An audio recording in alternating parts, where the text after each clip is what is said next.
Magandang umaga po sa ating lahat. Narito na ang latest patungkol sa binabantayan natin na si Bagyong Aghon ngayong araw ng Lunes as of 5 a.m. So unahin po muna natin yung latest na radar animation. Based po ito sa Doppler radar ng DAET at nakikita po natin or kitang-kita po yung sentro nitong si Bagyong Aghon na mamataan na kumikilos papalayo ng ating Philippine landmass. As of 4 a.m. po, huli itong namataan sa layong 105 kilometers. Silangan po yan ng Baler Aurora at nagtataglay ng lakas ng hangin na umaabot na 140 kilometers per hour malapit sa gitna at pagbugso na umaabot na 170 kilometers per hour.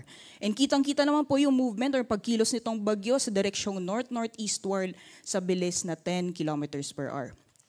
Although kung makikita po natin dito sa latest na satellite image, yung mga kaulapan po na associated dito kay Bagyong Aghon ay mostly naapektuhan na lamang po yung silangang bahagi ng Central at Southern Luzon pati na rin ng ilang bahagi ng Northern Luzon. So asahan pa rin po natin yung malalakas na mga pagulan sa mga nabanggit na lugar. Meanwhile, itong mga kaulapan po na mamataan natin na nakaapekto naman sa ilang bahagi ng Luzon pati sa may Western Visayas ay dulot po ng southwesterly wind flow. So asahan pa rin po natin magpapatuloy yung mga kalat-kalat mga pag-ulan sa nalalabing bahagi ng Luzon, pati na rin ng Kabisayaan.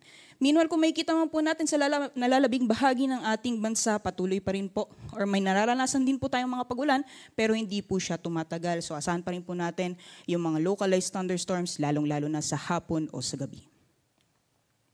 Dapo po tayo sa track or latest track nitong si Bagyong Aghon. Kung makikita po natin, generally northeastward yung kanyang magiging pagkilos throughout the forecast period at mananatili po itong typhoon category hanggang paglabas ng ating Philippine Area of Responsibility. For the next 24 hours or sa darating na Tuesday ng umaga, mamamataan po itong nasa layong 325 kilometers silangan ng Apari, Cagayan. And bahagyang bibilis yung pagkilos nitong si Bagyong Aghon. At by Wednesday, inaasahan po natin nasa 885 kilometers east-northeast po yan ng extreme northern Luzon.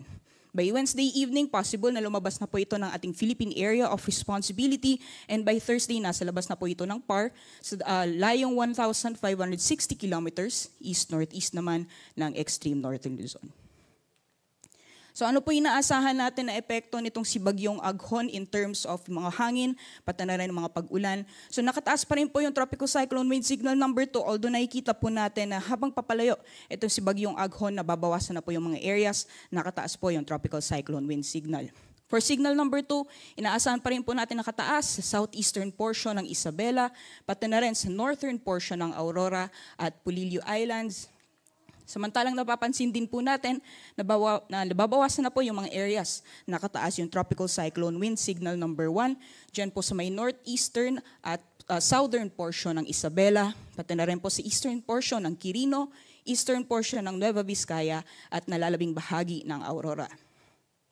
Nakataas din po yung signal number 1 sa eastern portion ng Nueva Ecija, pati na rin po sa eastern portion ng Bulacan, northeastern portion ng Laguna, pati na rin buong Rizal, at nakataas pa rin ang signal number 1 sa northern at central portions ng Quezon, pati na rin sa western portions ng Camarines Norte. So ano po inaasahan natin in terms of yung mga areas po na apektado or nakataas yung tropical cyclone wind signal? Asahan pa rin po natin yung malalakas na hangin na dulot nitong si Bagyong Aghon. So pinag-iingat pa rin po yung ating mga kababayan.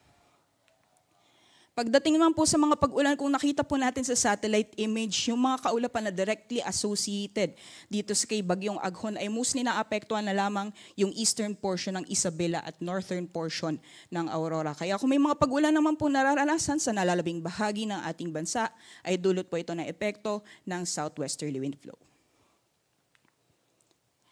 Babala pa rin po sa ating mga kababayan, lalong-lalo na yung areas, mga karanas na malalakas mga pag-ulan, asahan pa rin po natin ang mga posibilidad ng mga pagbaha o landslides dulot ng malalakas na mga pag-ulan. Pagdating naman po sa kalagayan ng ating karagatan, may gale warning pa rin po tayong nakataas, lalong-lalo na dito sa may silangang baybayin ng Luzon, sa mga baybayin po ng Isabela, Cagayan, pati na rin po sa Aurora at Quezon kasama ang Polillo Islands. Delikado pa rin pong pumalaot, lalong-lalo na sa ating mga kababayan na may mga maliit na sakyang pandagat. At inaasahan pa rin po natin yung moderate to rough seas, lalong-lalo na dito po sa may eastern seaboards ng Cagayan at northern seaboards ng Bicol Region.